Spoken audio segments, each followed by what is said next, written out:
Welcome to the Renaissance. Or not quite. Before we jump into the European Renaissance and some of its great lights, people such as Leonardo da Vinci, Michelangelo, Donatello, Raphael, Petrarch, Erasmus, Thomas More, and many others, let's take a step back in time and examine the roots of the Renaissance.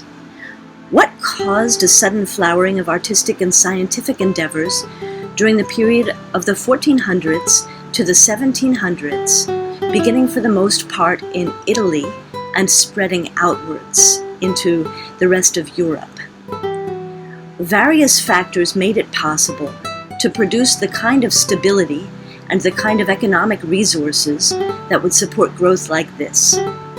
Years of developing trade with the East, facilitated by the famous Silk Road from China to Turkey, and expansion from the 600s through 1492 of various Muslim cultures throughout North Africa, Sicily, and especially Spain, played a large formative role in creating the basic scholarship, scientific advances, and artistic experimentation that laid the groundwork.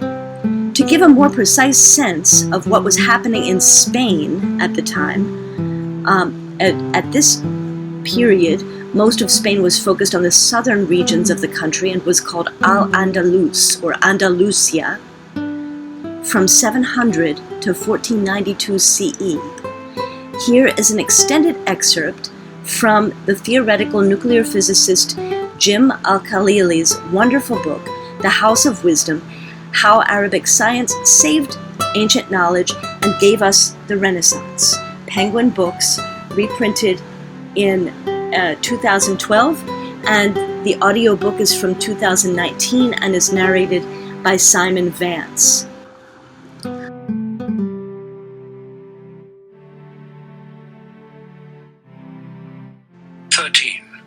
Andalusia.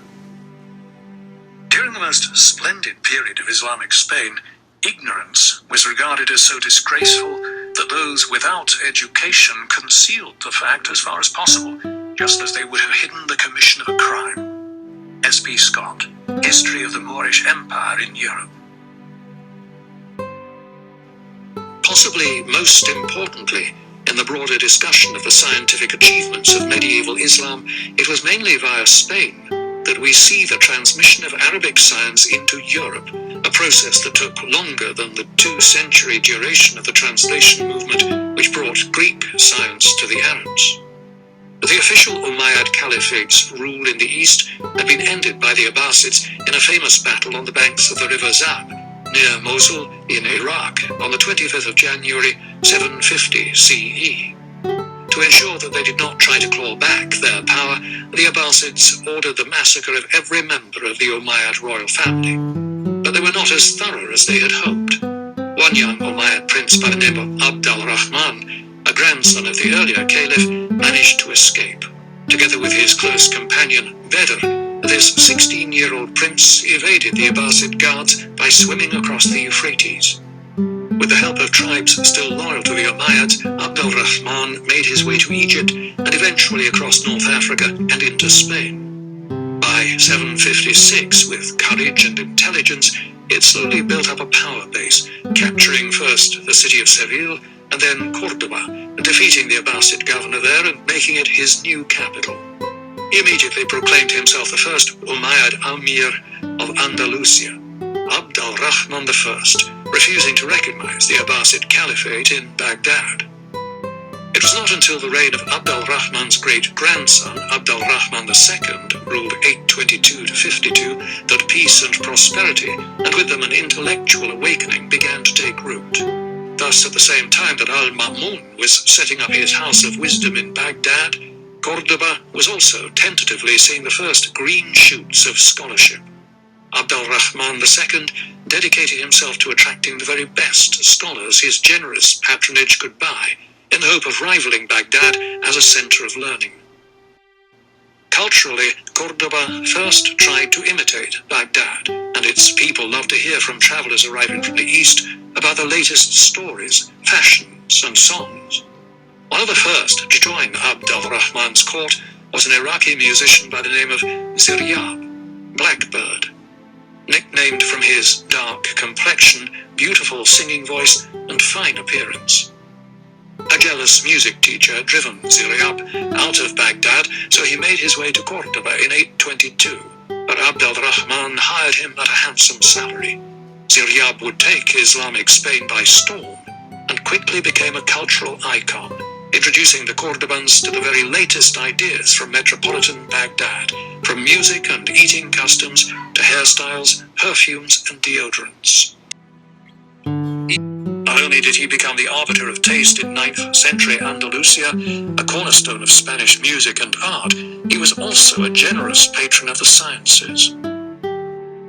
By the late 9th century, Andalusians had obtained Arabic copies of several of the translated Greek texts, as well as the work of some of the great figures of 9th century Baghdad, such as al-Khwarizmi and al-Kindi. Like Baghdad, Cordoba was now a vast and glorious city, the largest, most prosperous, and certainly the most cultured in Europe.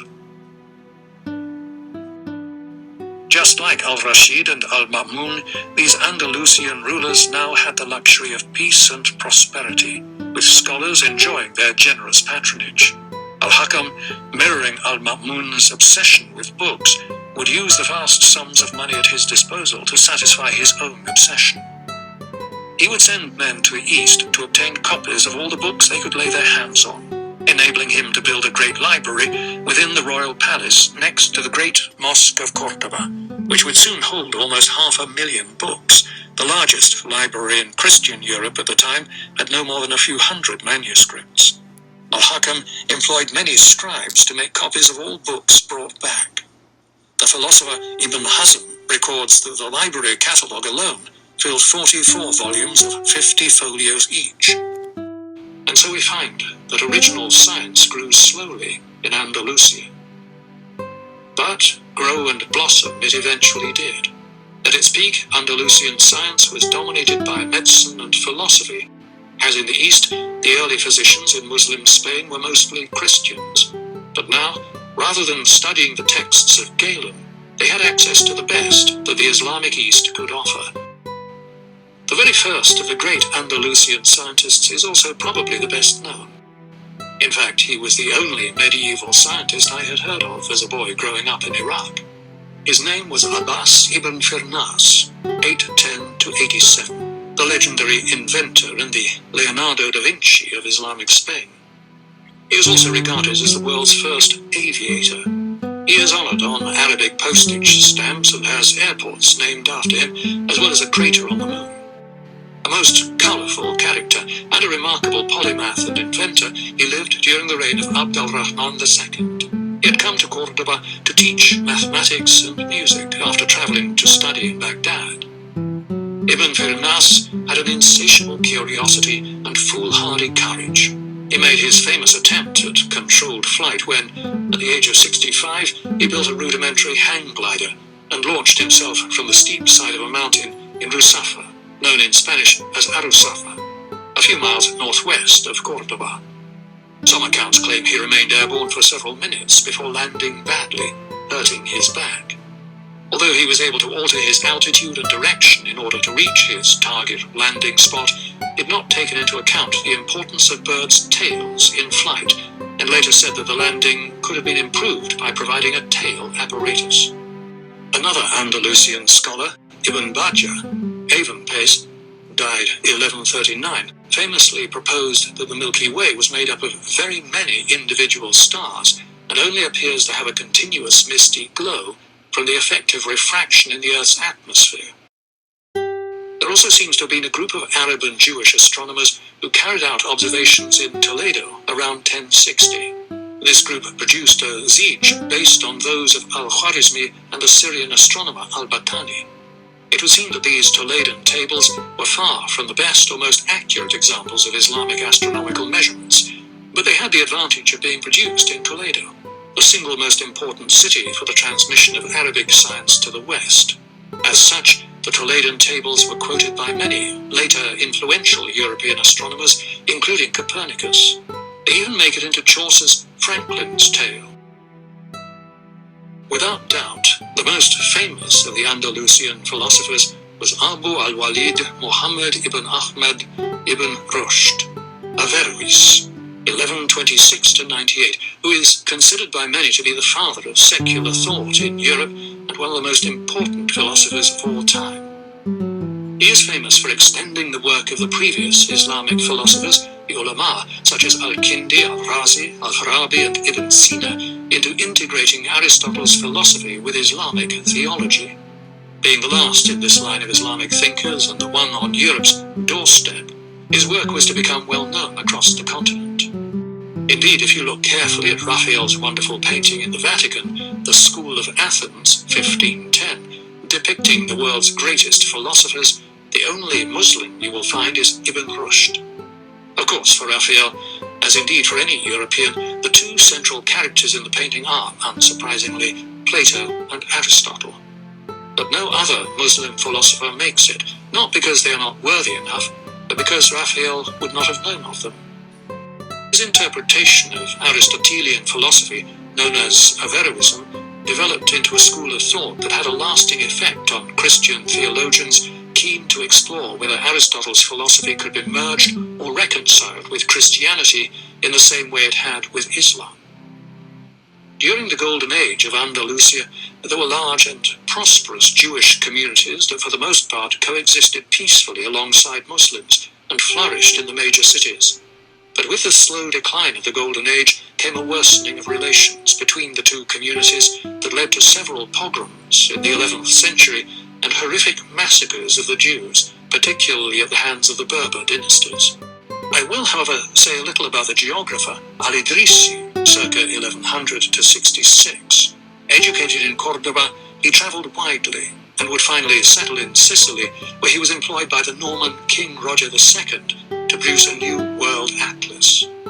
It was completed in 1154 as the Book of Roger, and better known as the Tabula Rogeriana. It is regarded as the most elaborate and complete description of the world made in medieval times, and was used extensively by travellers for several centuries, for it contained detailed descriptions of the Christian North as well as the Islamic world, Africa, and the Far East. The atlas describes the Earth as a sphere with a circumference of 23,000 miles and maps it in 70 rectangular sections. For 3 centuries, geographers copied his maps without alteration. The relative position of the lakes which form the Nile, as delineated in his work, does not differ greatly from that established by Baker and Stanley more than 700 years afterwards, and their number is the same. An interesting feature of al-Idrisi's map, as with all medieval Arabic maps, is that it is drawn upside down, with the north at the bottom.